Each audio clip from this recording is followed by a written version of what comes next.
सिद्धांत सरस्वती विजयते गौरीय गोष्ठीपति वंदे गुरुपदद्वन्द्वं भक्तबिंदसमन्वितं श्रीचैतन्य प्रभुं वंदे नित्यानन्दसहोदितं श्रीनन्दनन्दनं वन्दे राधिका चरणोदयं गोपीजनसमायुक्तं बिन्दावनं मनोहरं वाञ्छाकल्पतरुश्च कृपासिन्धुभ्यश्च पतितानं पावनेभ्यो वैष्णवेभ्यो नमो नमः। मूकं करोति वाचालं पङ्गुं लङ्घयितगिरिं यत्किपातमहं वन्दे परमानन्दमाधवम्।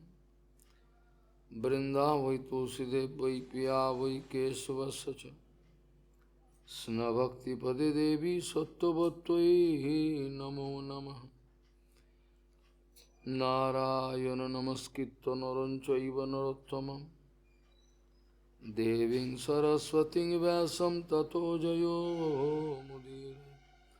संकीर्तने कृष्ण कथोपदेशे गौरीयपत्रस्य प्रकाशने च सदानुरक्तो गुरुभक्तियुक्तो भक्तिप्रमोदाक्ष जगोद्वरुन् ध्येयं सदा परिभवग्नमविष्टदोहं तीर्थास्पदं शिवविरिञ्चनुतं शरण्यं वेत्तात्युहं प्रणतपाल्भवाद्दिपूतं वन्दे महापुरुषते चरुणारविन्दं यत्पादपल्लवनखचन्दमनिच्छटाय विस्फुरजित किमपि गपवधू सुभदर्शि पूर्णानुरागरससागरसारमूर्तिः साराधिका मयि कदा कृपां करोषि। श्रीकृष्ण चैतन्य प्रभु नित्यानंद श्री अद्वैत गदाधर शिवासादि गौरभक्तबिंद श्रीकृष्ण चैतन्य प्रभु नित्यानंद श्री अद्वैत गदाधर शिवासादि गौरभक्तबिंद। हरे कृष्ण कृष्ण कृष्ण हरे हरे हरे राम राम राम हरे। आजानुलंबित भुजौ कनकावदातो संकीर्तनैकपितरो कमलायताक्षो विश्वाम्बरो द्विजवरो जुगधर्मपालो वन्दे जगत्प्रियकरो करुणाभतारो। हरे कृष्ण कृष्ण कृष्ण हरे हरे हरे राम राम राम हरे हरे। नमामि गंगे तव पादपङ्कजं सुरासुरैर्वन्दितो दिव्यरूपं भुक्तिं च मुक्तिं च ददासि नित्यं भावानुरूपेण सदा नरानं। गंगातरङ्गरमणीयजटाकलापं गौरी निरन्तरविभूषिः त्ववामभागं नारायणो प्रियमनङ्गमदापहारं वाराणसीपुरपति भजवीशनाथं। वागीशजुष्वदने लक्ष्मीर्यस्य च वक्षसि यस्यास्ति हृदय संविहित त्वं सिंहमहं भजे। हरे कृष्ण कृष्ण कृष्ण हरे हरे हरे राम राम राम हरे। বিপদো নৈব বিপদো সম্পদো নৈব সম্পদো বিপদঃ বিস্ফোরণম বিষ্ণু সম্পদো নারায়ণাশ্রিতি বিপদো নৈব বিপদো সম্পদো নৈব সম্পদো বিপদঃ বিস্ফোরণম বিষ্ণু সম্পদো নারায়ণাশ্রিতি। গৌড়ীয় গোষ্ঠীপতি শ্রীশিল ভক্তি সিদ্ধান্ত সরস্বতী গোস্বামী ঠাকুর বহুপাদ পরমাংশ জগৎগুরু জানিয়েছেন, গৌর কি বস্তু জানতে গেলে সকল রকমের সর্বপ্রকার অসৎসঙ্গ প্রথমেই ত্যাগ করা প্রয়োজন। তা নইলে গৌর কি বস্তু এটা অনন্ত কোটি জন্মেও জানা সম্ভব হবে না। গৌড়ীয় গোষ্ঠীপতি শ্রীশিল ভক্তি সিদ্ধান্ত সরস্বতী গোস্বামী বহুপাদ পরমাংশ জগৎগুরু জানিয়েছেন, গৌর কি বস্তু জানতে গেলে সর্বপ্রকারের সমস্ত রকম অসৎসঙ্গ থেকে উপরত হওয়া দরকার। যে কোনো রকম অসৎসঙ্গ, সমস্ত রকম অসৎসঙ্গ থেকে নিবৃত হয়ে নির্মল না হতে পারলে গৌর কি বস্তু এটা জানা সম্ভব না। কোনো রকম ভাবি যেসব সজ্জনগণ, যেসব আপনজনগণে পরিবেষ্টিত হয়ে আমি রয়েছি, তারা কৃমিকীট সদৃশ্য আমার পুষ্টিকর যা কিছু দেহের যেমন কৃমি কীট এগুলো শরীরের পুষ্টিকে হরণ করে নেয়। এত খাওয়ার পরেও শরীরের কোনো পুষ্টি হয় না। তার কারণ ওই বিভিন্ন রকমের ফিতা কৃমি আদি কীট সমস্ত শরীরের ভেতরে খাদ্যের সারাংশ বস্তুগুলোকে হরণ করে নেয়।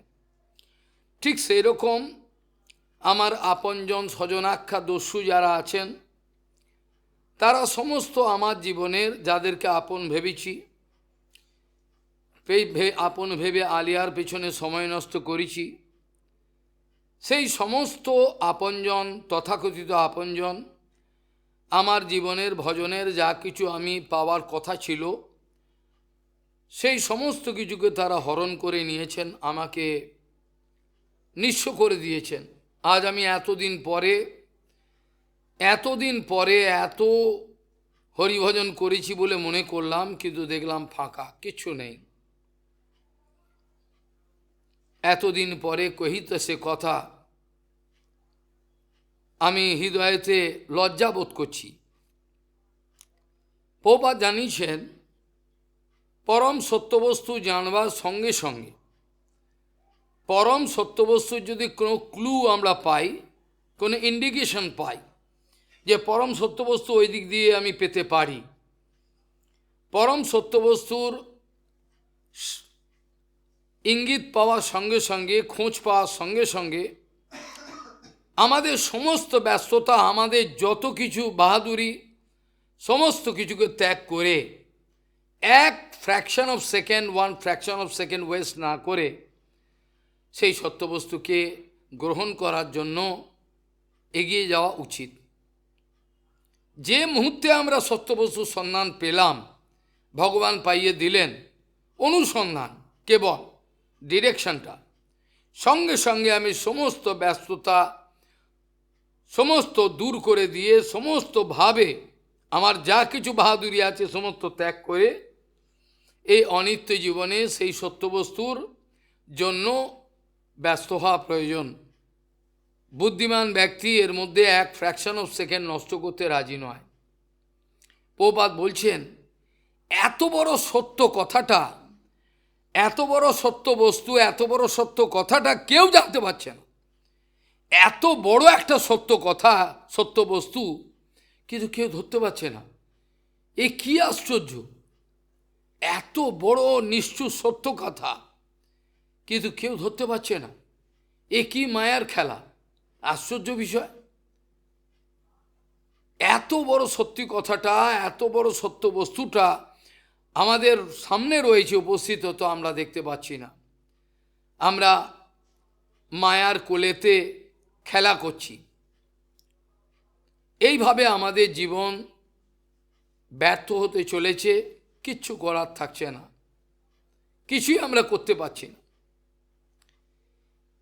যেগুলো সমূহ বিপদ, মায়ামোহের বশেতে যেগুলো সমূহ বিপদ আমার জীবনে, সমূহ বিপদ, এ কোনো ভুল নেই, সেই বিপদগুলোকে আমি আনন্দের সঙ্গে বরণ করে মোহগ্রস্ত হয়ে এগুলোকে আলিঙ্গন করে আমি, যেটা কীর্তনেতে বলছেন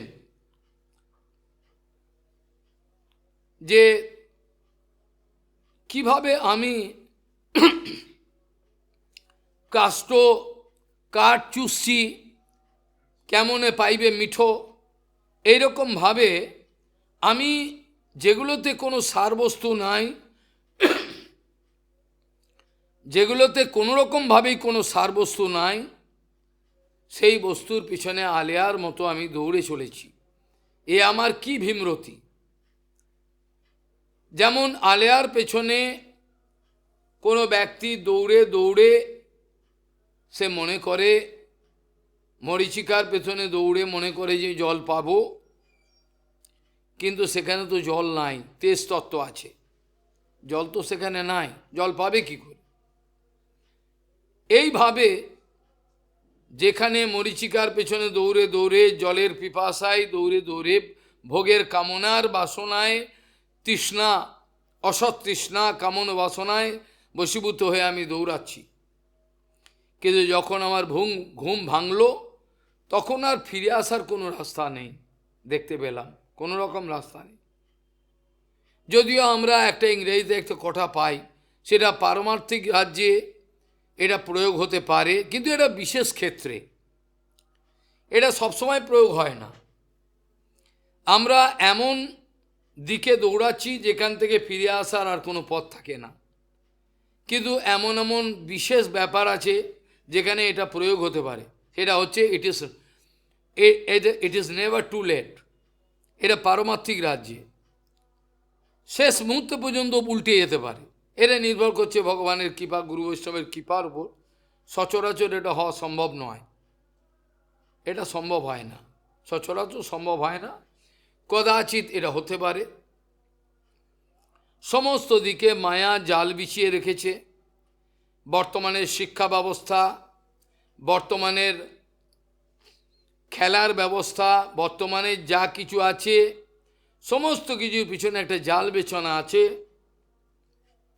এই জালকে ছিন্ন করে পরম সত্যবস্তুর দিকে অগ্রসর হওয়া এরা প্রায় অসম্ভবই বলা যায়। এ কিছু করার থাকে না।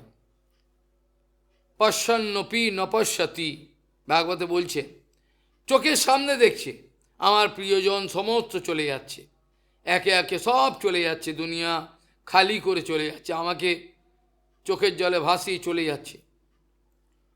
এত বড় সত্যি কথা, আমার সমস্ত টাকা লুটপাট করে নিচ্ছে লোকে, আমার জীবন যৌবন সমস্ত লুট করে নিচ্ছে এই ডাকাত, এই সব পশুর দল,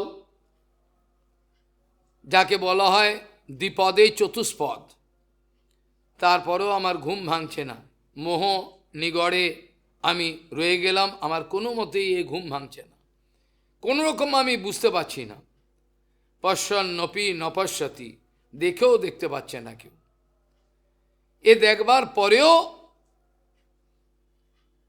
ভাগবতী মহাপুরাণের পঞ্চম স্কন্ধে বলছেন যে পুত্রকে জ্বালিয়ে এলো, পুত্র মারা গেল,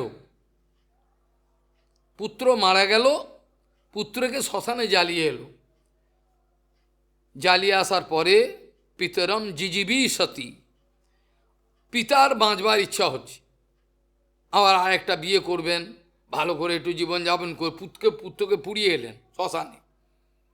এই হচ্ছে আমাদের জীবন, চোখের সামনে সমস্ত কিছু আমরা দেখছি, কিন্তু পশ্যন্নপি নপশ্যতি, যেটাই যমরূপী ধর্মরাজকে এই যে বলেছিলেন, ওই যে বগুলা বকে রূপ ধারণ করে এসেছিলেন, সেই প্রাণী থেকে যুধিষ্ঠির মহারাজকে বলেছিলেন, যদি আপনি বলতে পারেন এই জগতের সবচেয়ে আশ্চর্য কি, এর বেশি আশ্চর্য কিছু হতে পারে না, এর চেয়ে অধিক আশ্চর্য কিছু হতে পারে না। মৃত্যু নামক বিষয়টা আমার সম্মুখে রয়েছে, শুধু সম্মুখে নয়, পরিষ্কারভাবে আমি দেখতে পাচ্ছি সব কিছু। আবার আমার মৃত্যুর দিকে অগ্রসর হচ্ছি আমি ধীরে ধীরে। এক একটা দিন সোনালি খামে মোড়া একটা দিন, একটা খামে মোড়া চিঠির মতো আমার কাছে আসছে। সেই দিনটা চলে যাচ্ছে, আবার আমি নতুন দিনের জন্য প্রস্তুত হচ্ছি। এবারে ঝরা পাতার বসন্তের ঝরা পাতার মতো একটা করে দিন আমার জীবনে চলে যাচ্ছে। আমি হোস করতে পারছি না, আমি মৃত্যুর দিকে অগ্রসর হচ্ছি। এত বড় সত্য যার কোনো সমাধান আজ পর্যন্ত হয় নাই। অহন্যানি ভূতানি গচ্ছন্তিও জমালয়ম সেইসাম স্থাবরম ইচ্ছামি কিমাশ্চর্যমতে পরম। এর চেয়ে আশ্চর্য কিছু হতে পারে না। অহন্যানি ভূতানি গচ্ছন্তিও জমালয়ম সেইসাম স্থাবরম ইচ্ছামি কিমাশ্চর্যমতে পরমম। এটার থেকে বেশি আশ্চর্যের আর কিছু হতে পারে না। এত বড় সত্য আমি দেখবার পরেও পশ্যন্নপি নপশ্যতি, আমি দেখতে পাচ্ছি না, মোহনিগড়ে আবদ্ধ রয়েছি। আমার জীবনে মায়াদেবী কখন কীরকমভাবে আসবেন তা আমার কোনো হদিশ নেই।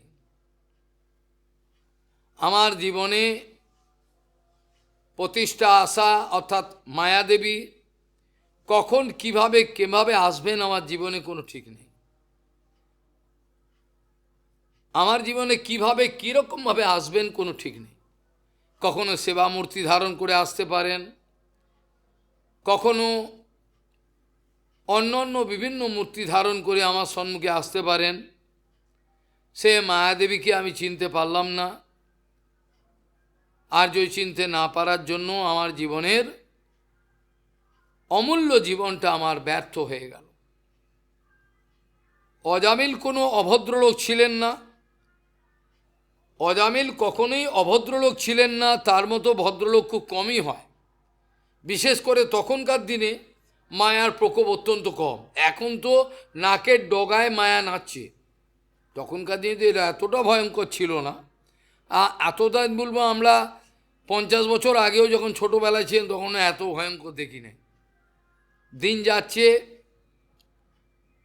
এত ভয়ঙ্কর দেখিনি, 25 বছর আগেও দেখিনি। মায়াপুরের পরিস্থিতি কত সুন্দর, কিন্তু খুব র্যাপিড চেঞ্জ হচ্ছে, খুব এত দ্রুত পরিবর্তন হতে চলেছে। এরপরে একে একে সমস্ত মহাপুরুষ চলে যাচ্ছেন জগৎ থেকে, হয়তো থাকবেন, কেউ লুকিয়ে থাকতে পারেন, কিন্তু এরপরে আর ভগবত চরণে যাওয়ার মতো যে ব্যবস্থা, এটা খুবই সংকটজনক অবস্থা, এটা আশা করা যায়। অজামিল ভগবানকে ভালোবাসতেন, শালগ্রাম পূজা করতেন, গায়ত্রী মন্ত্র জপ করতেন, ব্রাহ্মণ ছিলেন, গুরুজনের সবার প্রতি তার ভালোবাসা ছিল, কিন্তু তার জীবনে মায়া কি করে চলে এলো,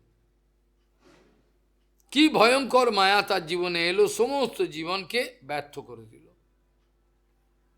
পুরুরবার জীবনে মায়া চলে এলো, কিভাবে মায়া তাকে সর্বনাশ করে দিল। এত বড় বীর রাজা সৌভর ঋষির জীবনে মায়াদেবী চলে এলো কিভাবে। এই রকম ভাবে আমাদের জীবনে কখন কিরকম ভাবে মায়াদেবী আসবেন আমরা বলতে পারবো না। এমনকি 60 বছরের পরেও মায়াদেবী কখন কিভাবে তার জীবনে চলে এলো তিনি জানেন। মায়াদেবী কখন কার জীবনে চলে আসবেন, বিশেষ করে যাদের অপরাধ থাকবে তাদের জীবনে বেশি করে আসবেন। অপরাধ না থাকলে গুরুকৃপার বলেতে সমূহ মায়া থেকে রেহাই পাওয়া যায়। সমূহ মায়া, সাক্ষাৎ মায়া, এ কাউর বাবার ক্ষমতা নেই মায়া থেকে বাঁচবে। লেলিহান ডাকছে, এর থেকে বাঁচা যায়। কখন যায়? যখন গুরুকৃপা লাভ করা যায়। গুরুকৃপা লাভ করা যায় যখন, তখন সেই গুরু কৃপা বলে লোক এইসব মায়া থেকে রেহাই পেতে পারে, মায়া থেকে কিচ্ছু করতে পারে না, মায়া থেকে কিচ্ছু করতে পারে না, মায়ার কোনো ক্ষমতা থাকে না। যে কোনোভাবেই মায়াদেবী চেষ্টা করবে জীবনের শেষ সময় পর্যন্ত আমাকে টেনে নামাতে, এটা মায়াদেবীর কার্য। পরীক্ষা হয়ে গেলে পরে যখন পরীক্ষায় পাস হয়ে যাব তখন আর মায়াদেবী কোনো কিছু করবেন না, তখন ছেড়ে দেবেন, যা এবার তুই যা, যেতে পারিস। এই রকমভাবে মায়ার পরীক্ষা আমাদের জীবনে অনর্গলভাবে আমাদের পরীক্ষা দিতে হয়।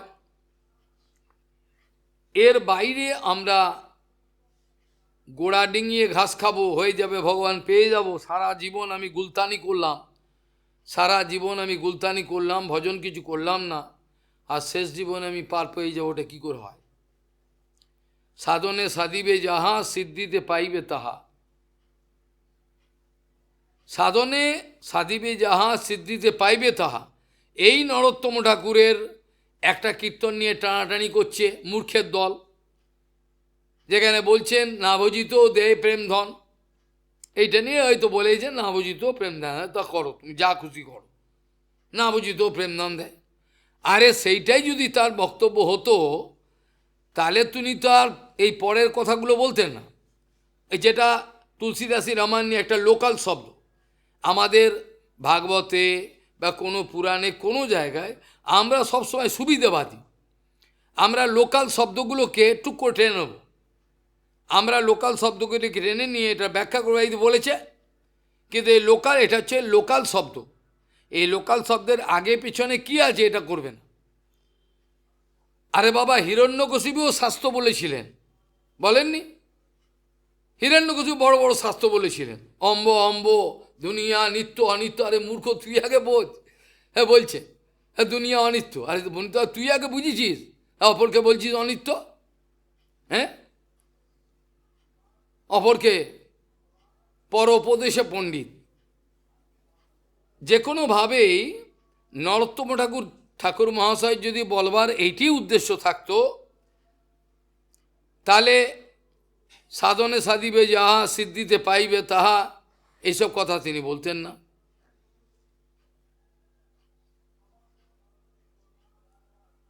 তারপরে আরও কথা বলেছেন, অনেক কথা সেখানে বলেছেন। কায় মনে করিয়া সুসার, এই যে কথাটা বলেছেন এর আগে একটা শব্দ আছে, হ্যাঁ, কায় মনে করিয়া, যে কোনোভাবে মানে পূর্ব কি বলে এটা ভুলে গেলাম ওটা, হ্যাঁ, সাধন শরণ লীলা তাহাতে না করো হেলা, কায় মনে করিয়া সুসার। সাধন স্মরণ লীলা তাহাতে না করো হেলা, কায় মনে করিয়া সুসার। তাহলে এই কথাগুলো বলতেন না,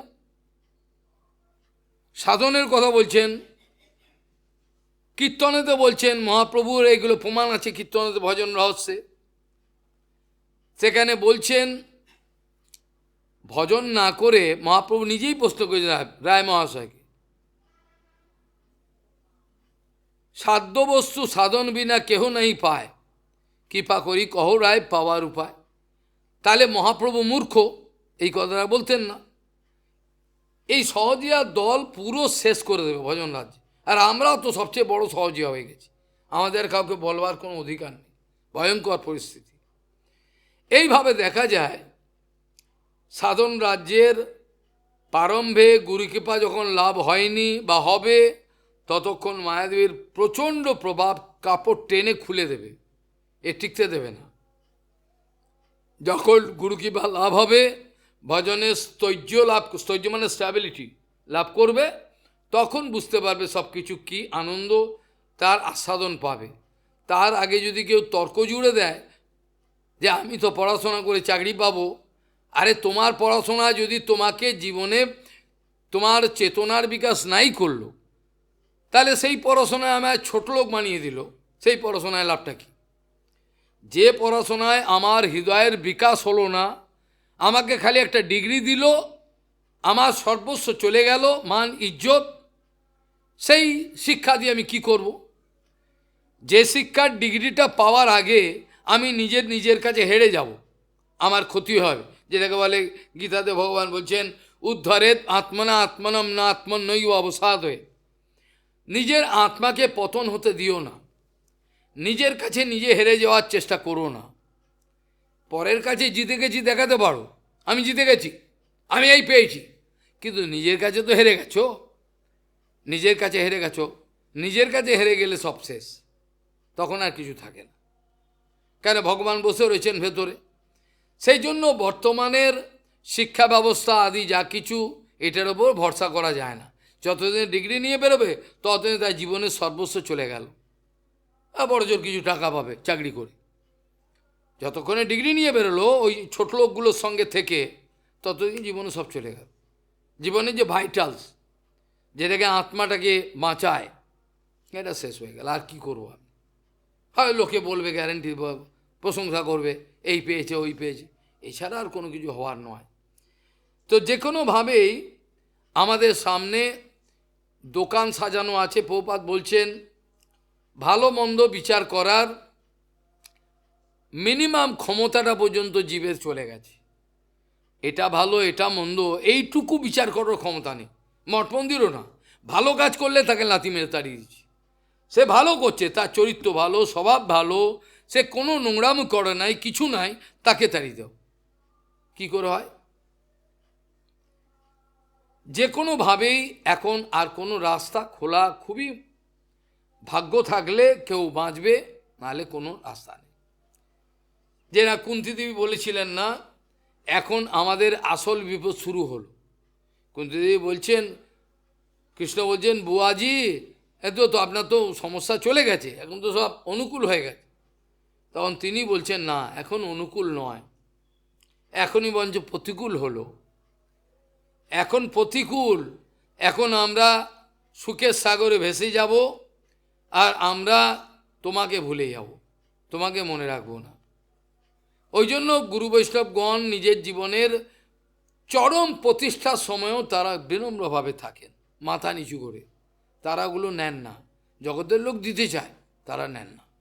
প্রভুপাদের আবির্ভাব তিথি আলোচনা করলে দেখা যায়, আমরা আসছে দিন, লজ্জায় তিনি মাথা নিচু করে থাকেন। তারা এইসব প্রতিষ্ঠা নেন না।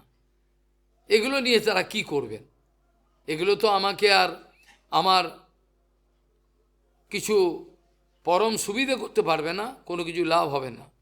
ওই জন্য যাবৎ লিঙ্গন নিত হি আত্মা তাবৎ কর্ম নিবন্ধনম। যাবৎ লিঙ্গান নিত হি আত্মা তাবৎ কর্ম নিবন্ধনম। তত বিপর্যয় মায়া যোগানুবর্ততে। তত বিপর্যয় ক্লেশঃ মায়া যোগানুবর্ততে। কি বলছেন? যাবৎ লিঙ্গান্বিত হি আত্মা, যখন আমার এই আত্মা লিঙ্গ সঙ্গে জড়িত রয়েছে, লিঙ্গ ভঙ্গ হয়নি, অর্থাৎ কারণ শরীরের র্যাপচার আমি করতে এখনও সমর্থ হয়নি। The day you can rupture your কারণ শরীর, then you can come out successful. যতদিন পর্যন্ত কারণ শরীরকে র্যাপচার করে টুকরো টুকরো করে দিতে হবে, ওটাকে এত গুঁড়িয়ে দিতে হবে ও যেন আর দানা বাঁধতে না পারে, কোনোদিন যেন আমার কাছে দাঁত দেখাতে না পারে, আমার জীবনকে যেন বিপর্যস্ত না করতে পারে। জীবনের মূল্যই কেউ বোঝে না। খাবো দাবো, থাকবো, ঘুমাবো, মরে যাবো, ব্যাস পরে হয়ে গেল। এই তো জীবন, খাও দাও আর ফুর্তি করো, এটা হচ্ছে আমাদের জীবন।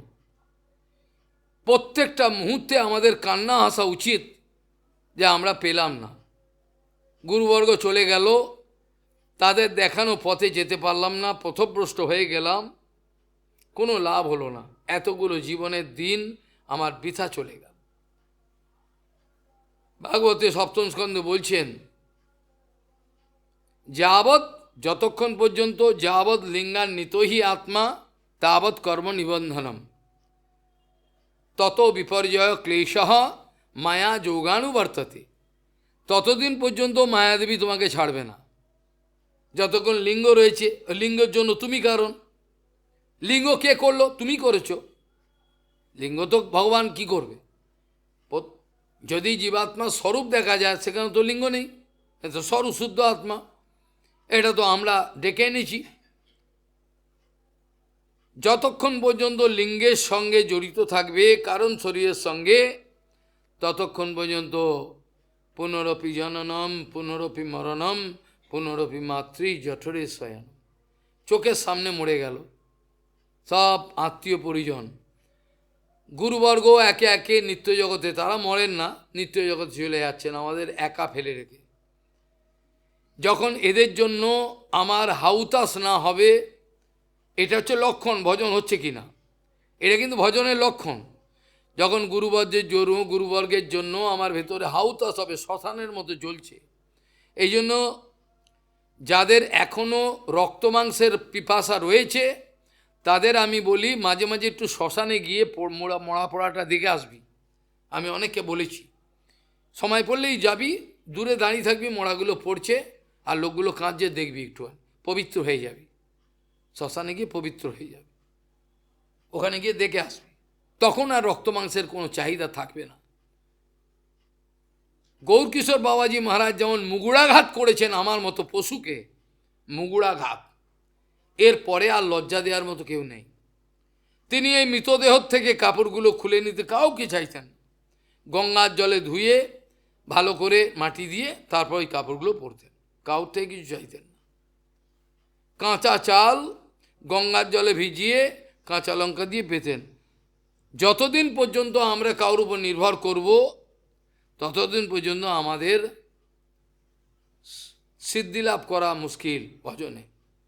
যেটা আমাদের জগদানন্দ পণ্ডিত বলেছেন, বৈরাগী হইয়া করে পরপেক্ষা, কার্যসিদ্ধি নহে কৃষ্ণ করেন উপেক্ষা। পূর্ণ বস্তুকে পেতে গেলে পূর্ণ রূপে নিজেকে দিতে হবে, এ কথা প্রভুপাদ প্রায়ই বলতেন। আপনারা পূর্ণ বস্তুকে চান কি? আপনারা বলুন। আপনারা যদি পূর্ণ বস্তুকে চান, তাহলে আপনাদের পূর্ণ রূপে হৃদয়টাকে দিতে হবে। যদি চালাকি করেন, ভগবানের সঙ্গে চালাকি করতে পারবেন না, ভগবানের সঙ্গে চালাকি করতে পারবেন না, এমনকি ভগবানও ভক্তের সঙ্গে চালাকি করতে পারে না, তাহলে ভক্তের সঙ্গে আরও পারবেন না।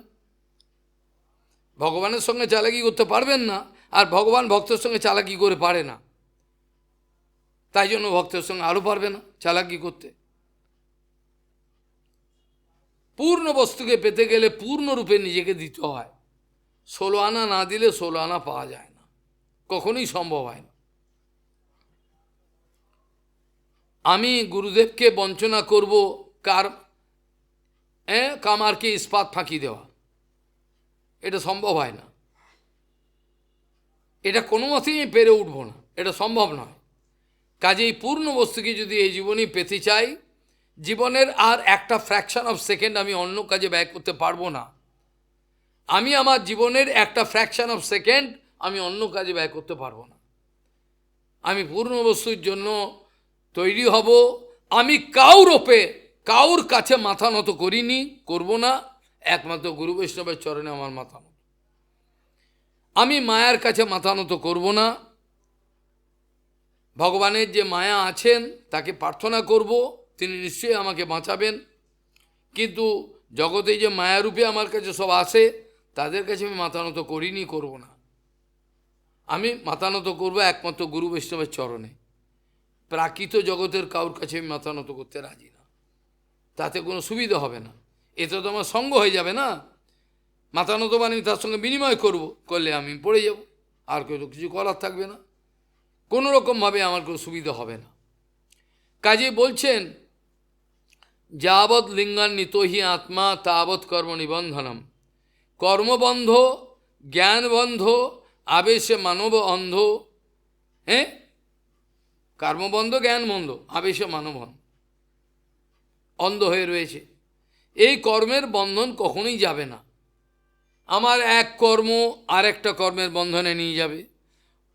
এ কর্মের সমাধান করতে আরেকটা কর্ম করলাম, আরেকটা কর্মের করতে গিয়ে আরেকটা কর্ম করলাম, এইভাবে কর্মের শেকল আমাকে নিয়ে চলে যাবে।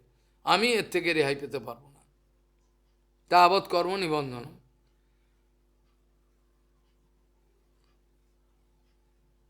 তারপরে তত বলছেন বিপর্যয় ক্লেশঃ আমার জীবনের বিপর্যয় কী করে আসে? কেউ কি প্রমাণ করতে পারবে যে মায়া চলে গেছে, গুরু বৈষ্ণব ভগবানের সেবা করেছে অথচ তার জীবনে বিপর্যয় হয়েছে? দেখাতে পারবে? কে দেখাতে পারবে? মায়া চলে গেছে, গুরু বৈষ্ণবের সেবা করেছে, মায়ার কিছু নাই, কালে শিবানন্দে ডুবে তার জীবনের বিপর্যয় হয়েছে, দেখাতে পারবে কি? কেউ দেখাতে পারবে? তত বিপর্যয় ক্লেশঃ মায়া যোগানুবর্ততে। একটা করে দেহ ছাড়বে, এই কারণ শরীর, এ দেহটাকে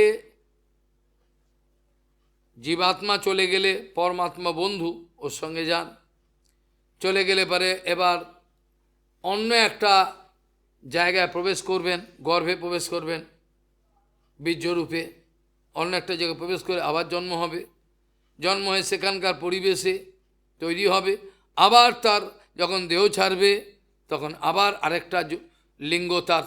কেন এটা বেদে বলছেন অপূর্ব, অপূর্ব মানে এক্সিলেন্ট নয়।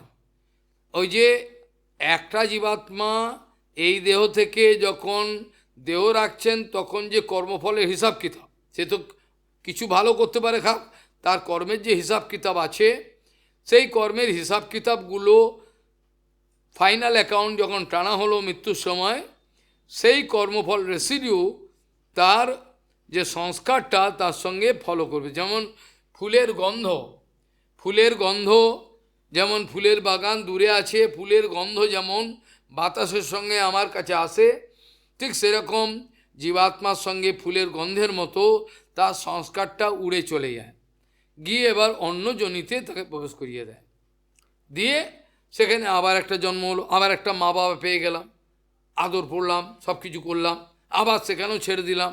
এইভাবে বেশ্যাবৃত্তি চলছে, চিরকাল এইভাবে চলছে।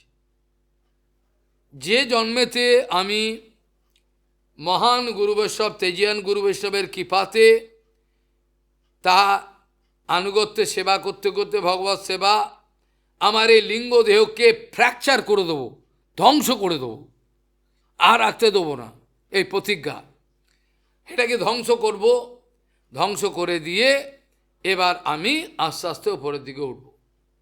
যখন লিঙ্গ শরীর থাকবে তার মানে বন্ধন, বন্ধন মানে আমার সংস্কার খারাপ, অনর্থ আছে, অনর্থ থাকলে কৃষ্ণ ভজন হবে না, এবার সব জোড়ানো। তাহলে সেই লিঙ্গ দেহ, যেটা ভক্তিবিনোদ ঠাকুর বলছেন, কীর্তনেতে বলছেন, লিঙ্গ দেহ ভঙ্গ হয় অনায়াসে, যেটা নামের কীর্তন, হ্যাঁ কীর্তন, নামের কীর্তন যে আছে না, সেখানে বলছে জয় জয় হরি নাম, এইটাতে বলছে তো, জয় জয় হরি নাম, জয় জয় হরি নাম চিদানন্দ মিত ধাম পরতত্ত্ব অক্ষর ইয়াকর, নিজ জনে কৃপা করি নাম রূপে অবতরি, জীবিদয়া করিলে অপার। এইভাবে সুন্দর কীর্তন করছে। আর ঈষদ বিকশী পুন দেখায় নিজ রূপগুণ, চিত্তহরি লয় নিজ পাশ। কখন? শেষ সময়, যখন নিরন্তর নাম করতে, এইভাবে নাম করলে হবে না, এইভাবে নাম করলে হবে না, এভাবে নাম করলে হবে না, শিখতে হবে, জানতে, আসতে হবে গোপনে, কিভাবে করতে হবে, শুনতে হবে, বুঝতে হবে, কপটতা ছেড়ে দিয়ে নাম করতে হবে, নিরন্তর অন্ধকার থাকবে, নাম করতে করতে করতে করতে নামের দয়া হবে, তখন নাম প্রভু ঈষৎ বিকশিত হয়ে দেখাবেন তার নিজ রূপ। জগন্নাথ মন্দিরে যেতে হবে না, পরিষ্কার দেখা যাবে, মানে ওখানে ভিড় ধাক্কা মেরে যাওয়ার দরকার নেই, এখান থেকে দেখা যাবে সব, সমস্ত গোবিন্দদেব, মদনমোহন, সমস্ত দেখা যাবে পরিষ্কারভাবে, আরও বেশি পরিষ্কার। নিরন্তর নাম করতে হবে, যার জন্য প্রভুপাদ বলতেন হরিনাম করা আর হরির সঙ্গে সাক্ষাৎকার করা দুটো একই কথা। হরিনাম করা এবং হরির সঙ্গে সাক্ষাৎকার দুটো একই, তাহলে আমাদের না হরিনামের মানেটা কি দাঁড়ালো? প্রত্যেকটা হরিনামের সঙ্গে সঙ্গে স্মৃতি থাকা দরকার।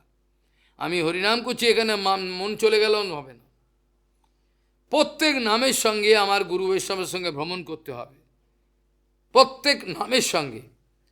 গোবর্ধন পরিক্রমা ক্ষমতা না থাকলে ঠিক আছে এখানেই করো, গোবর্ধন স্মৃতি যাবে না, গোবর্ধন পরিক্রমা, রাধাকুণ্ড, শ্যামকুণ্ড, এসব নাও হতে পারে, সবার হয় না, কিন্তু অন্তত গৌরধামের প্রত্যেকটা চৈতন্যমা শিবা, এটা একই কথা, সমস্তগুলো স্মরণে আনতে হবে। নামের সঙ্গে সঙ্গে এরকমভাবে যে নাম করবে, তার অবধারিত তার সিদ্ধি। নামের জন্য সময় দিতে হবে। আমরা খাওয়ার জন্য, শোবার জন্য কত সময় ব্যয় করছি, কত অসৎসঙ্গ, কত আমাদের সময় নেই, কিন্তু আমরা ঘন্টার পর ঘন্টা অসৎ আলাপে ব্যয় করে দিচ্ছি। বুঝতে পারছি না, মরণও নিকটে আসে বসে। ভজন এরা করা মুশকিল, সবাই ভজন করবে না। প্রপাত বলছেন যাদের খুব কপাল ভালো, খুব বড়াতে জোর খুব, তারাই করবে। অত সুবিধে পেয়েও ভজন করবে না, অত সুবিধে করেও ভজন করা তাদের পক্ষে সব ভজন করতে চায় না। মায়ার বস্তুর আকর্ষণে যখনই মালা করবে মন চলে গেল অন্যদিকে। আর যে যন্ত্র, এটাকে এখানে রেখে গেলেই ভালো, আমি কাউকে ওগুলো ব্যবহার করতে সেরাম দেবো না। হ্যাঁ, কৃষ্ণ সেবা ব্যবহার করতে হবে, কৃষ্ণ সেবা 2:30 2 থেকে 8টা পর্যন্ত রাত্রির করুক, সেবা করে চলে যাক, কিন্তু এ কিছুতেই মানুষকে ভজন করতে দেবে না, কিছুতেই দেবে না, এ আমি গ্যারেন্টি দিলাম। প্রত্যেকের কল্লক যদি টেস্ট করি, বড় বড় আচার্য তো আবার কল্লক নিয়ে আসো, এরা যদি মুছে দিয়ে থাকে, আমি কোম্পানিতে যাব, কোম্পানি থেকে আমি দেখবো কার সঙ্গে কত কথা বলেছে, তাহলে বেরিয়ে যাবে সব, কার কতটা অরুচি হয়েছে। এটা তো দেখা যাচ্ছে না, অরুচি হয়নি, রুচি আছে এসব, তাহলে কি করে হবে? যতক্ষণ পর্যন্ত জগতের সমস্ত বিষয়েতে আমি আস্বাদন পাচ্ছি না, যতক্ষণ পর্যন্ত আমি টেস্ট পাচ্ছি, কামিনী কাঞ্চনে, খাওয়া দাওয়ায়, আরামে, প্রতিষ্ঠায়, টাকা পয়সা, তাহলে তো ততদিন পর্যন্ত কোনো আশা নেই, ততদিন পর্যন্ত কোনো আশাই নেই। যখন এই জগৎটা ডিটেস্টের একেবারে বিষাদ হয়ে গেছে, জগতের কিচ্ছু ভালো লাগে না, খাওয়া থেকে, পড়া থেকে, সম্মান থেকে, আচ্ছা যা যা তো যা যা সম্মান তুই অন্য জায়গায় দে, যা মালা সম্মান অন্য জায়গায়। যেরা মাধবেন্দু পুরীপাদের বুক ফেটে গেল যখন তার শিষ্য নামধারী অমানুষ গুরুদেবকে উপদেশ করছেন, তুমি তো ব্রহ্ম, তুমি কার্য কেন, তোমার কাঁদার কি দরকার, তুমি তো ব্রহ্ম। তখন তিনি রেগে গিয়েও দূর হয় এখান থেকে, যা, কৃষ্ণ পেলাম না, নিজের দুঃখে তো মরছি, এ মুখ পোড়া আমাকে উপদেশ দিয়ে যা, যাও যতি ততি, যেখানে চলে যা, তোকে দেখলে আমার জীবনের অসৎ গতি হবে, যা অন্যদিকে। এই গুরু উপেক্ষা করাতে তার জীবন সব শেষ হয়ে গেল, সব জীবন শেষ। প্রথমে আমাদের রুচির পরীক্ষা হওয়া দরকার। এখনও আস্বাদন পাচ্ছি, লুচি পুরি, ছানার রসা, এসবে আস্বাদন পাচ্ছি, তাহলে হবে না। এগুলো আস্বাদন পেলে হয়ে গেল, তাহলে আর যেগুলো এখন এগুলো আর কিছু ভালো লাগবে না, খাওয়া দাওয়া, পড়া, ঘুমোতে গেলে রাগ হবে, বাথরুম পেলে রাগ হবে, নিজের উপর গালাগাল দেবে, নিজের শরীরকে ঘৃণা করবে, এ শরীরে আমার ভজন হলো না। এগুলো ওরা মনে করে বোধহয় গল্প কথা, কিন্তু যদি ওরা দেখে থাকে, পার্থক্য যারা দেখেছে কীরকম রাগ হয় শরীরের ওপর, যারা প্রমাণ পেয়েছে তারা জানে, তারা দেখেছে প্রত্যক্ষ কীভাবে রাগ হয় শরীরের ওপর, কেন তেষ্টা পেলো, কেন বাথরুমে যেতে হচ্ছে, কেন ঘুমোতে হচ্ছে, কেন অসৎ আলাপে আমার সময় দিতে হচ্ছে। এগুলো যারা প্রত্যক্ষ গুরুবৈষ্ণবের সঙ্গে দেখেও দেখেনি, তাদের মঙ্গল হওয়া খুবই কঠিন, মুশকিল। আমরা আলোচনা প্রসঙ্গে কালকে দেখছিলাম, ভগবান বলছিলেন আমি নিরপেক্ষ মুনিম শান্ত, মুনি মানে মৌন, মৌন মানে যিনি হরিকথা কীর্তন ছাড়া অন্য কথা বলেন না, তিনি মৌন। প্রপাত বলছেন বদ্ধজীবের ক্ষমতাও নেই নিজের শব্দের ভাণ্ডারকে, পেটের মধ্যে কড়াই ভাজার মতো ভুটভাট করছে, এই শব্দের বেগগুলোকে দমন করে নিয়ে নিজে মৌন সাজবে, এর কোনো ক্ষমতা নেই, বদ্ধজীব পারবে না। বদ্ধজীবের ক্ষমতাও নেই মৌন থাকেন যারা, তাদের জীবন দেখে তারা মৌনব্রত করেছেন, তা দেখেছেন, নিরন্তর পাঠ করে যাচ্ছে, নিরন্তর, কোনো বিশ্রাম নেই তাদের, অনর্গল।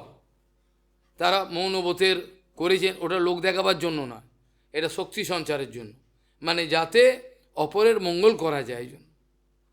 3 বার জল, একই আসনে 3টে গ্রন্থের পারণ, অনর্গল, এত লক্ষ নাম, আর শৌচকর্মে গেলে এত ধোয়া, পরিষ্কার করে বসা। ওরে বাবা, গোগ্রাসে ভোজন, এগুলো তারা লোক দেখাবার জন্য করেন না, এগুলো করেন ভগবানকে ভালোবেসে, ধিক্কার দিয়ে নিজের শরীরকে, যে শরীর এত ভোগেতে আমার জীবন চলে গেল, কিছুই তো হলো না, এই ঘৃণা করে তারা করেন, তারা লোক দেখাবার জন্য করেন না। এইভাবে প্রভুপাদ বলছেন শব্দের যে বেগ, একটা লোককে দেখবে চুপচাপ বসে থাকতে, একটা লোককে নির্ণয় করো, বলে সকাল থেকে তুই 9টা পর্যন্ত চুপচাপ থাক, পারবে না, বুক বুক বলে ফেলবে, শব্দের এত বেগ, পারবে না। ভোরবেলা 4টের সময় উঠে কাকের মতো কা কা শুরু করলো, কাক যেমন করে কা কা, ভোরবেলা 4টে, কী করে কথা বলে আমি অবাক, অন্তত 9টা 10টা পর্যন্ত চুপচাপ থাক, কাকের মতো কথা বলতে আরম্ভ। এরা বোঝে না, তার মানে এদের শব্দের ভাণ্ডার ভেতরে ভুটভাট করছে। এই অবস্থায় জীবের, বদ্ধজীবের মৌন থাকা সম্ভব নয়। মৌন থাকতে গেলে কখন থাকা যায়? যখন অনর্গল মনের স্রোত, যখন অনর্গল মনের স্রোত গুরু বৈষ্ণবের চরণে, ভগবানের চরণে যাচ্ছে, তখন মৌন থাকা সম্ভব। তার আগে জোর জবস্তি করে মৌন থাকা যাবে না। তার মৌন থাকলে আরও বেশি ক্ষতি হবে। এরা প্রভুপাদ লিখেছেন না যে যতক্ষণ পর্যন্ত আমাদের কীর্তন প্রভাবে স্মরণ হইবে, সেকালে ভজন নির্জন সম্ভব। সিদ্ধ মহাত্মা যারা, তাদের নির্জন থাকা সম্ভব, তারা বছরের পর বছর নির্জন থাকতে পারে, মাস নয়, এদের বিশ্বাস হবে না, মাস নয়, বছরের পর বছর নির্জন থাকতে পারে, কোনো ভেতরে কোনো প্রেশার নেই, হলো হলো। কিন্তু তাহলে যেখানে কথা বলা, তাই যেখানে কথা বলাতেই সার্থকতা, সেখানে মৌন থেকে করবো কি? যেখানে আমাকে গুরু বৈষ্ণব বলছে হরিকথা বলো, এইটাই সার্থকতা, এইটি মৌন, আমি আবার চুপ করে থেকে কী করব? আমার তো মৌন বাবা হওয়ার স্বাদ নেই। যেখানে হরিকথা কীর্তন করাটাই সার্থকতা মহাপ্রভু বলছেন, সেখানে আমি মৌন থেকে করব কি? বাজে কথা বলবো না, কিন্তু কাউকে বাঁচাতে গেলে বা কিছু করতে গেলে সেবা, সেগুলো কথা বলতেই হবে, সেগুলো কোনো কথা না। কাজেই নিরপেক্ষ মানে হলো যার কোনো পক্ষপাতিত্ব জীবনে নাই। যেটা বলতে গিয়ে কেশব গোস্বামী বলছেন, প্রভুপাদও বলেছেন, নিরপেক্ষ না হইলে ধর্ম না যায় রক্ষণ। একটা ফ্যামিলির মধ্যে 3টে ছেলে আছে, বাবা যদি নিরপেক্ষ না হয়, তাহলে তার সংসার জীবন ভালো হবে না। ছোট ছেলেকে বেশি ভালোবাসবো, যত কিছু করুক সেই ছোট ছেলেকে ভালোবাসবো, এটা তো ঠিক নয়। আর বড় ছেলে যতই ভালো করুক মারো, এটা তো ভালো নয়। কাজেই নিরপেক্ষ ব্যাপারটা খালি এই ভজন লাইনে নয়, জীবনের সর্বস্তরে এই নিরপেক্ষতা বজায় থাকলে পরে সমাজের মঙ্গল হবে। যেটা বলতে গিয়ে আমি বলেছিলাম, রানী ভিক্টোরিয়া বলেছিলেন, আমার ছেলে যা অন্যায় করেছে, পাবলিকের যেমন শাস্তি এরও তাই হবে। আমার ছেলে বলে তাকে আমি পার পাবে না। তো এখন কি তাই হচ্ছে? এখন তো তাই হচ্ছে না, এখন কোনো জায়গায় তা হচ্ছে না। ওই জন্য সমাজের অমঙ্গল হচ্ছে। যোগ্য ব্যক্তিকে আমরা লাথি মেরে ফেলে দেবো, অযোগ্য ব্যক্তি নিয়ে আসবো, আমাদের এইটা হচ্ছে। আমাদের কৌমাতা বইয়েতে যেগুলো লেখা হয়েছে, কোনো মিনিস্টার যদি পড়ে, ওর লজ্জা হওয়া উচিত, লজ্জা হবে ওর। আমরা বলছি না যে যারা পিছিয়ে রয়েছে সেসব প্রজাতিকে অগ্রাধিকার দিক, কিন্তু গুণগত বিচারে তাদেরকে গুণ নেই, অথচ আমি তাকে অগ্রগতি কী করে হয়? আমার বক্তব্যটাকে বুঝল না। আমি বলছি কোনো ব্রাহ্মণের ছেলে, ক্ষত্রিয় বা বৈশ্য যাই হোক, কোনো পরীক্ষায় দেখা গেল যে নিম্ন জাতিভুক্ত, তপশিলি জাতিভুক্ত, সে দেখা গেল এদের সঙ্গে যোগ্যতা মোটামুটি আছে, তো তখন ওকে একটু এক্সট্রা ফেসিলিটি দেওয়া যায়, প্রেফারেন্সে কাকে দেবো। কিন্তু যোগ্যতাই নেই, কোনো যোগ্যতাই নেই, চিঠি লেখাবে একটা বেয়ারাকে দিয়ে, আমার একটা চিঠি লিখে দিয়ে তো 20 টাকা দেবো, বেয়ারাকে দিয়ে নিজে চিঠি লেখাচ্ছে, তাহলে সেই অফিসারকে কি করবে, সেই দাম দেবে? কিন্তু এখন তো তাই হচ্ছে, কোনো কেউ মানবে না তো। অন্তত বিদেশে এই ব্যাপারটা হচ্ছে না, ওই জন্য এরা উন্নতি লাভ করে। আমরা যোগ্য ব্যক্তিকে সম্মান দেবো না, আমরা মারব, তাকে খুন করব, হত্যা করব, তাড়িয়ে দেবো, তাকে অপমান করব, তার নামে কুৎসা লটাবো, এটা আমাদের জীবনের উদ্দেশ্য। ভালো লোককে আমরা থাকতে দেবো না, তাহলে আমাদের উন্নতি কী করে হবে? যেখানে গুণের কোনো মূল্য নাই, যেখানে কোনো গুণের কোনো মূল্য নাই, মর্যাদা নাই, যেখানে নারী জাতির কোনো মর্যাদা নাই, যেখানে কোনো কিছুরই মূল্য নাই, সেখানে সমাজের কোনো মঙ্গল হওয়া সম্ভব না। ভগবান নেমে এলেও করবেন না, করা যাবে না। হ্যাঁ বলছেন, নিরপেক্ষ না হইলে ধর্ম না যায় রক্ষণে, নিরপেক্ষ না হইলে ধর্ম না যায় রক্ষণে।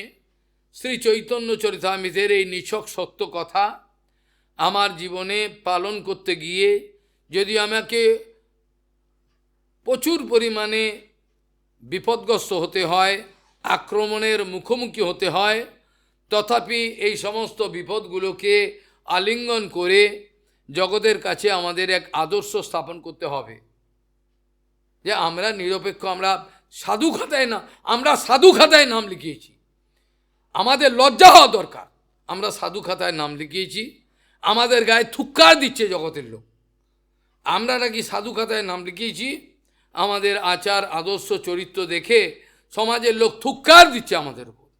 এই হচ্ছে আমাদের অবস্থা। এই অবস্থা থেকে বেরোনো দরকার, এর কোনো কম্প্রোমাইজ করা উচিত নয়। নিরপেক্ষ না হইলে ধর্ম না যায় রক্ষণে, চৈতন্য শ্রী চৈতন্য চরিতামৃতের এই নিছক সত্য কথা পালন করতে গিয়ে যদি আমার শত শত ভয়ঙ্কর বিপদের সম্মুখীন হতে হয়, তথাপি ওই সমস্ত সমস্যাকে বিপদকে আলিঙ্গন করে তথাপি আমাকে জগতের কাছে, পৃথিবীর কাছে আমাকে স্থাপন করতে হবে আদর্শ। এটা হলো সাধু বলে, একে বলা হয় সাধু। সাধু নামে সাধু, কাজে সাধু নয়। কি কে মানবে, কে ভালোবাসবে? একটা বেফাস কথা যদি সাধুর মুখ দিয়ে বেরিয়ে যায় তাহলে সমাজের লোক তাকে ঘৃণা করবে। একটা বেফাস কথা বেরিয়ে গেল, ওই জন্য তাদের কথা সব মাপা, সমস্ত তাদের কথা বৈকুণ্ঠ জগৎ থেকে অবতীর্ণ হয়, তারা নিজের ইচ্ছা মতো বলেন না, তারা কোনো প্রোফাইল পড়ে বক্তৃতা দিতে যান না, তাদের কথা অপ্রাকৃত বৈকুণ্ঠ জগৎ থেকে তাদের কানেকশান আছে। আমাদের যেমন টাওয়ারের কানেকশান থাকে, তাদের সঙ্গে কানেকশান আছে অপ্রাকৃত জগতে। ওই কথা তাদের জিহ্বায় অবতীর্ণ হয়। কতটা জিহ্বা পরিষ্কার রাখতে হবে, কতটা নির্মল রাখতে হবে, কতটা আচরণ রাখতে হবে, কতটা আদর্শ রাখতে হবে, কতটা আচরণ রাখতে, তারপরে দুটো কথা লোকের কাছে বলা যাবে, তারপরে দুটো কথা লোকের কাছে বলা যাবে সাহস করে। কতটা আদর্শ, কতটা আচরণ বজায় রেখে, কতটা ক্লেশ স্বীকার করে তবে দুটো কথা বলতে হয় লোকের কাছে। প্রভুপাদ বলছেন কতটা কষ্ট করে তারপর দুটো কথা তাদের কাছে বলতে হয়। সেই কথা যদি কেউ বেফলে পাঠিয়ে দেয় তাহলে তার অমঙ্গল হবেই, যে কোনোভাবেই সেই সব কথার মূল্য আছে। যদি কেউ এই কর্ণবিবরে তাদের এই কথা যায়, তাদের মঙ্গল না হয়ে পারবে না। যদি তার কপট না হয়, তাদের মঙ্গল না হয়ে পারবে না, মঙ্গল হবেই হবে, এটা গ্যারেন্টি। আজ ন পর তাদের মঙ্গল হবেই হবে, মঙ্গল কেউ আটকাতে পারবে না। এই কথা যাদের কানে কর্ণপ্রবিষ্ট হয়েছে তাদের অমঙ্গল কেউ করতে পারবে না, যদি তারা গুরুত্ব দেয়, শোভনের মতো যদি শোভন করে থাকে। তাহলে সেখানে বলছেন নিরপেক্ষম মুনিম শান্তম, সব কথার ব্যাখ্যা হয়েছে শান্ত কাকে বলে। কৃষ্ণ ভক্ত নিষ্কাম, অতএব শান্ত, ভক্তি মুক্তি সিদ্ধিকামী সকলই অশান্ত। নিরপেক্ষম মুনিম শান্তম নির্বৈরম সমদর্শনম, সমদর্শনের কথাও ব্যাখ্যা করা হয়েছে। সমদর্শন বলছে এ কালো বলে আমি ভালোবাসবো না, তা নয়। সমদর্শন মানে হলো প্রত্যেকের ভেতরে ভগবান বিরাজমান রয়েছেন। জীবে সম্মান দিবে জানি কৃষ্ণ অধিষ্ঠান, পড়েছ? জীবে সম্মান দিবে জানি কৃষ্ণ অধিষ্ঠান, প্রত্যেক জীবকে এটা দেওয়া দরকার। এইটাকে বলে সমদর্শন। সমদর্শনের মানে এই নয় আমরা সব একটা ফ্ল্যাট রেট করে দিলাম, সবার আচরণ কাউকে কিছু করতে হবে না, সব এই ম্যাথর মুচি এর মতোই একই, কোনো ব্যাপার। এটা বলে নাই, এটা বলেন নাই, এটা বলেন নাই আমাদের। ভগবান বলেছেন যার যে গুণকর্ম বিভাগ অনুযায়ী যাদের যে অবস্থা, তার নিজ নিজ অধিকার অনুযায়ী যে কর্ম করবে এটাকেই গুণ বলা হয়। আর নিজ নিজ অধিকারের অতিক্রমণ করে যে কর্ম করতে যাবে অহংকারের বশে, সেটাকে বলে দোষাহা, বিপর্যয়স্তু দোষ। সে অধিকারে জনিষ্ঠাহা সগুণ পরিকীর্তিতা বিপর্যয়স্তু দোষা। নিজ নিজ অধিকারে থেকে কর্ম করতে হবে, এতেই আস্তে আস্তে উঠবে। যদি নিজ ধর্ম, বর্ণাশ্রম ধর্মের কথা বলছি, ভাগবত ধর্ম যখন কেউ প্রবেশ করে অন্তর থেকে, যখন ভাগবত ধর্মে কেউ প্রবেশ করে অন্তর থেকে, যখন ভাগবত ধর্মকে প্রবেশ করে অন্তর থেকে, যখন গুরু কৃপায় পরমংশ অবস্থায় যায়, তখন তার জন্য আর বর্ণাশ্রম ধর্ম লাগে না। বোঝা গেল? বর্ণাশ্রম ধর্মের ইউটিলিটি কতদিন পর্যন্ত, কতক্ষণ পর্যন্ত? যতক্ষণ সেই জড়বদ্ধ অবস্থায় রয়েছে। তার যদি 10% বদ্ধ অবস্থা এখনও রয়েছে, তথাপি বর্ণাশ্রম ধর্মকে সম্মান দিতে হবে। কি যখন 100% সে পরমাংশ অবস্থায় চলে গেল, সেই অবস্থায় আর বর্ণাশ্রম ধর্ম তার কার্যকরী ভূমিকা থাকবে না। অবশ্য গৃহস্থ অবস্থায় পরমাংশগণও সমাজের সংস্কৃতি বজায় রাখার জন্য তারা ইচ্ছে করে বর্ণাশ্রম বাইরের সম্মান দেখান, ভেতরে নয়। যখন কেউ সাংসারিক জীবনে থাকাকালীন অবস্থায় পরমাংশ অবস্থায় চলে যান, সংসারে রয়েছেন, পরমাংশ অবস্থা হয়ে গেছে, সেই অবস্থায় তিনি ভেতরেতে বর্ণাশ্রম ধর্মের আর তার কোনো গুরুত্ব থাকে না। কিন্তু যেহেতু তিনি শরীরটাকে সংসারে রেখেছেন, এই জন্য ইচ্ছে করে বাইরের দিকে এই বর্ণাশ্রম ধর্মের মর্যাদা দেখান, ভেতরে তার কোনো দরকার পড়ে না, ভেতরে কোনো প্রয়োজন পড়ে না। এই জন্য ভগবান বলছেন গীতাতে, স্বধর্মে নিধনম শ্রেয়, স্বধর্মে নিধনম শ্রেয় পরধর্ম ভয়াবহ। জেনে রেখো, স্বধর্মে নিধনম শ্রেয়, স্বধর্মে থেকে যদি কেউ মৃত্যু পথে যায় তাহলেও তার মঙ্গল হবে, গ্র্যাজুয়াল প্রমোশন তার হবে। স্বধর্মে নিধনম শ্রেয়, স্বধর্মে নিধনম শ্রেয় পরধর্ম ভয়াবহ। পরধর্ম যেন কেউ না করে, অসুবিধা আছে তাতে। কাজে এখানে আমরা সমদর্শন কথার আলোচনা করেছিলাম। নির্বৈরম, নিরপেক্ষম বলেছি, নিরপেক্ষম নিরপেক্ষম মুনিম স্বান্তম নির্বৈরম সমদর্শনম। তাদের মতো যে সাধু, তাদের মতো যে মহান বৈষ্ণব সাধু, তাদের পেছনে আমি দৌড়াই, তাদের পেছনে আমি থাকি। অনুব্রজামি অহম নিত্যম। নিত্যম মানে কোনো টাইমের কোনো ভেদ নেই, রাত্রি 2টো হোক 1টা হোক, যে কোনোভাবেই তাদের পেছনে তিনি থাকেন, এটাই মানে নিত্যম, মানে অবিচ্ছিন্নভাবে নিরপেক্ষম। অনুব্রজামি অহম, আমি নিজেকে পবিত্র করার জন্য, যাতে পবিত্র হতে পারি, আমি যাতে পবিত্র হতে পারি, এই কারণে আমরা কি করি? ভগবান বলছেন আমি এদের পেছনে দৌড়াতে থাকি, এদের পেছনে থাকি। আমার পরের শ্লোকে বলছেন ভগবান, নিষ্কিঞ্চনা ময়ি অনুরক্ত চেতসহা শান্তা মহান্ত অখিল জীব বৎসলা। প্রত্যেকটা শব্দ খেয়াল করলে দেখা যাবে, প্রথম কথা নিষ্কিঞ্চন আকিঞ্চন একই কথা। যার কিঞ্চন অর্থাৎ সঞ্চয়বর্তী কোনো নাই, যার জীবনের সম্পত্তি একমাত্র ভগবান, তাকে বলে নিষ্কিঞ্চন। সে যদি প্রভুপাদের মতো 64টা মঠ করার পরেও অন্তঃকরণে নিষ্কিঞ্চন থাকেন, আমার কিছু নেই, যেখানে ভগবান শ্রীকৃষ্ণ বলছেন অনন্ত ব্রহ্মাণ্ডের মালিক হওয়ার পরেও ভগবান বলছেন আমি অহম নিষ্কিঞ্চন, নিষ্কিঞ্চন জনৈর প্রিয়। রুক্মিণী বলো কি, হ্যাঁ তুমি নিষ্কিঞ্চন, তোমার তো অনন্ত ব্রহ্মাণ্ড সমান, না কিছু নেই। ভগবান বলছে কেন, রাধারানীর চরণও আমার সম্পত্তি, আর আমার কোনো সম্পত্তি তো নাই। সত্যি তো তাই, রাধাচরণই তো সম্পত্তি আমাদের সবারই, কৃষ্ণের শুধু নয় এই সম্পত্তি। কাজেই ভগবান যখন নিজে বলছেন অহম নিষ্কিঞ্চন, নিষ্কিঞ্চন জনৈর প্রিয়, আমি নিষ্কিঞ্চন, অতএব নিষ্কিঞ্চন ভক্তরা আমাকে ভালোবাসে। হ্যাঁ, আমাকে কি করব, আর বাকি লোক আমাকে কি আর ভালোবাসবে। ওই জন্য বলছেন নিষ্কিঞ্চনা মই অনুরক্ত চেতসা। আর নিষ্কিঞ্চন হলে পরে ভগবত চরণে ভক্তি, অনন্য ভক্তি ছাড়া কাউর নিষ্কিঞ্চন বৃত্তি বাস্তবিক সিদ্ধ হয় না। কোনো মায়াবাদী যদি বলে আমি নিষ্কিঞ্চন, ঢের মিথ্যে কথা।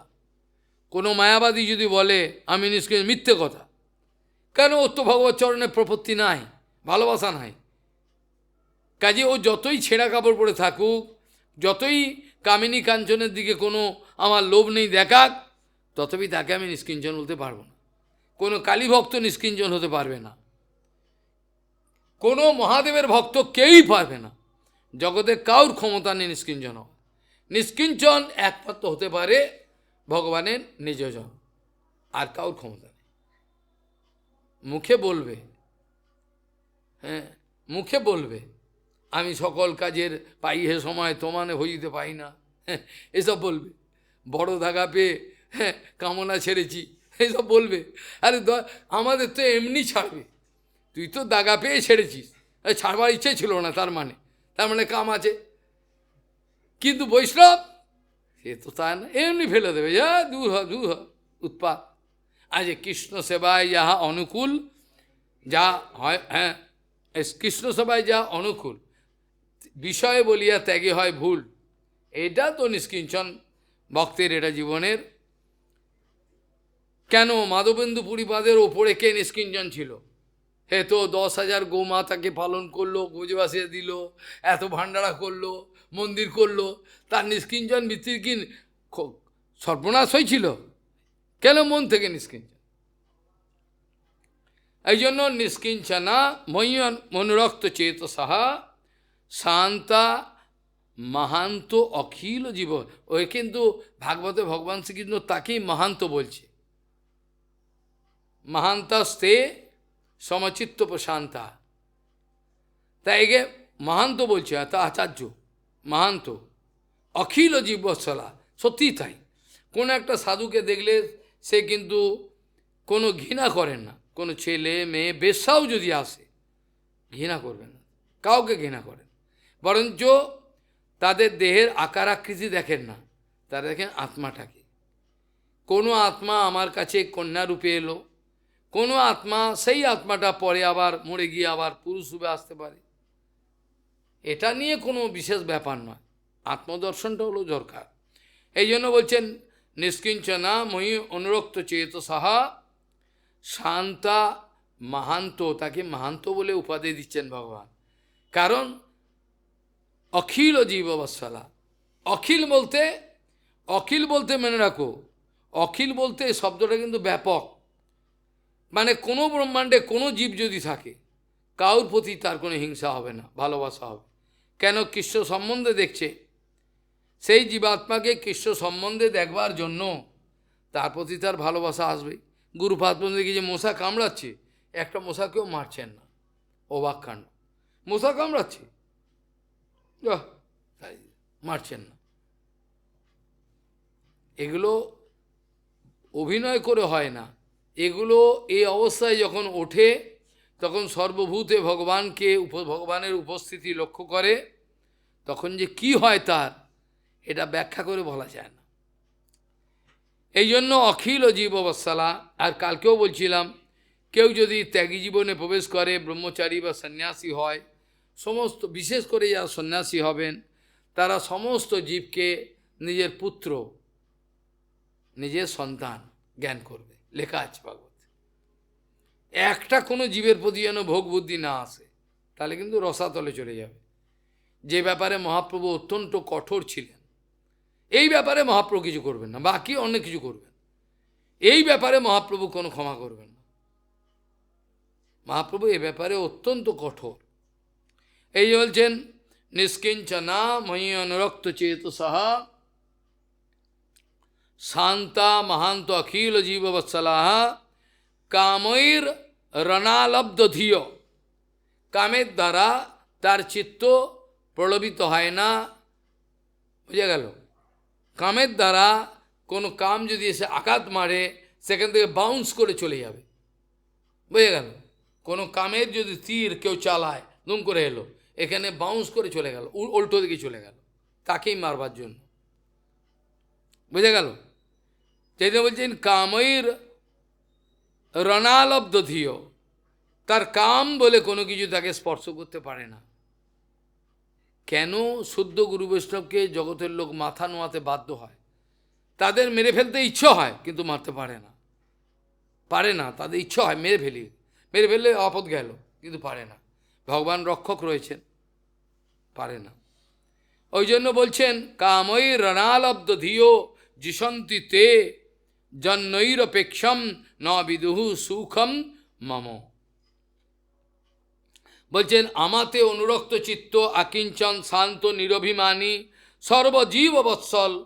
যে ব্যক্তি ভক্ত কাম দ্বারা অস্পৃষ্ট হৃদয়, কাম তার হৃদয়কে কলুষিত করতে পারে না, সেই ব্যক্তি আমার যে অহেতুকী ভক্তি সুখ, আমার চরণে যে অহেতুকী ভক্তি যে উপভোগ করে, আমার চরণে যে অহেতুকী ভক্তি সেই যে উপভোগ করে, অহেতুকী ভক্তি ভোগ করে, তাদৃশ গুণসম্পন্ন ভক্ত ভিন্ন অন্য কেউ কি জানতে পারে?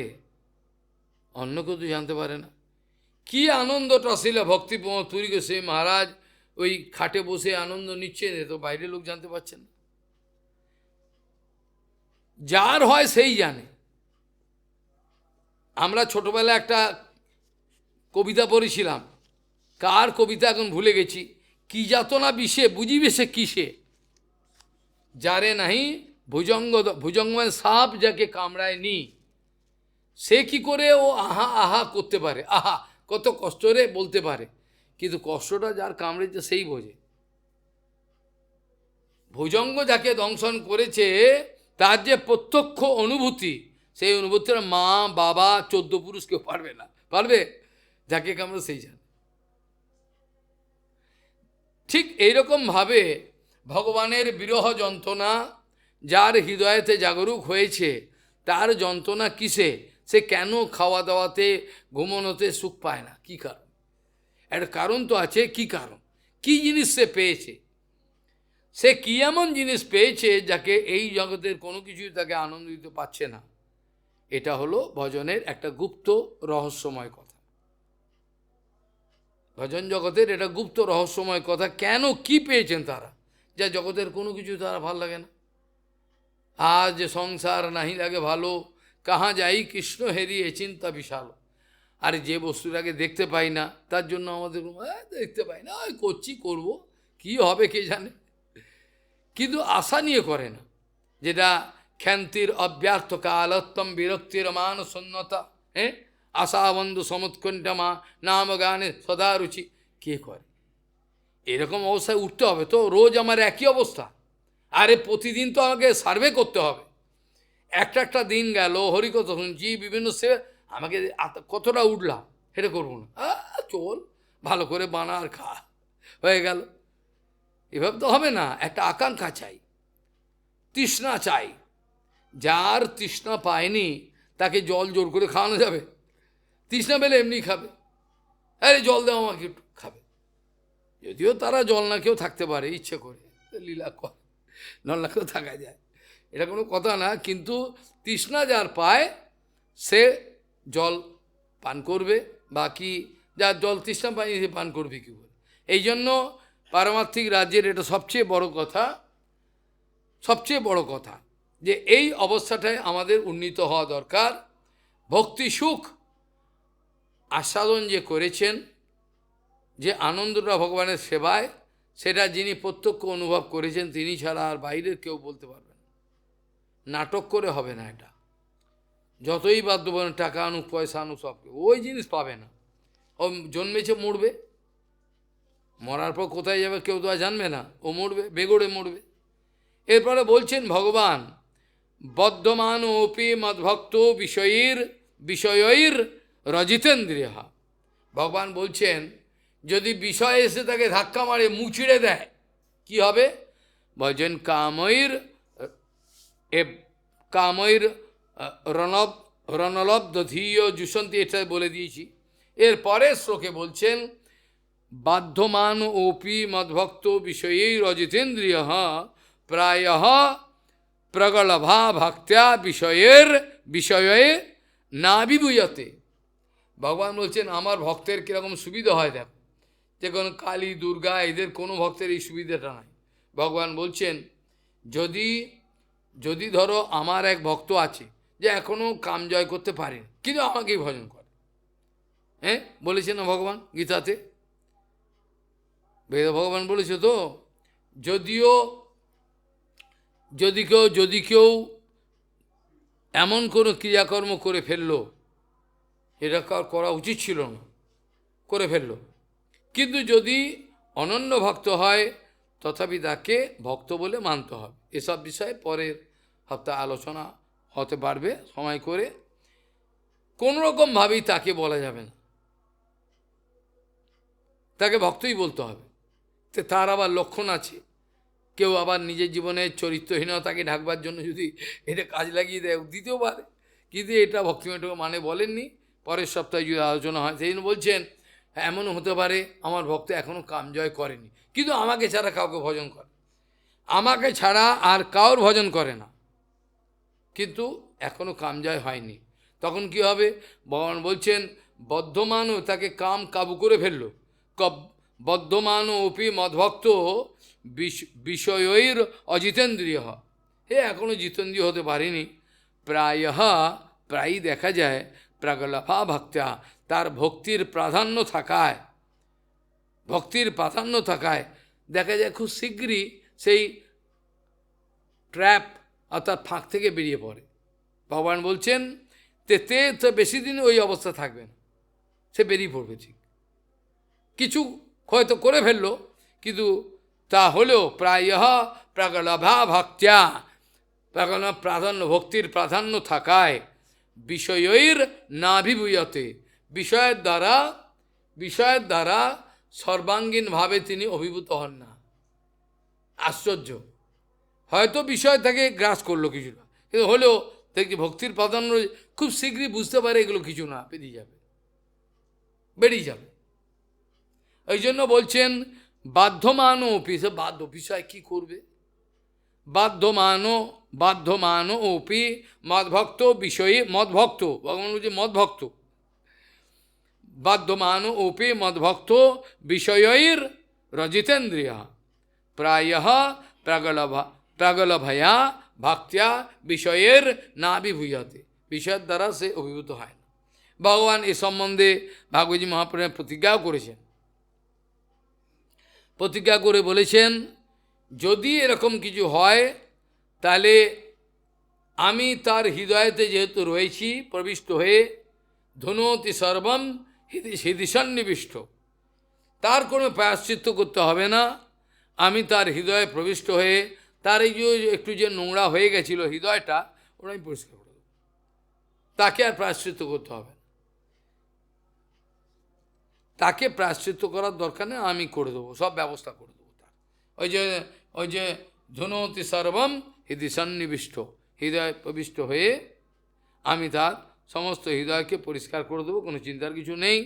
এই অবস্থায় বলছেন, পরের শ্লোকে বলছেন উদ্ধব যথাগ্নি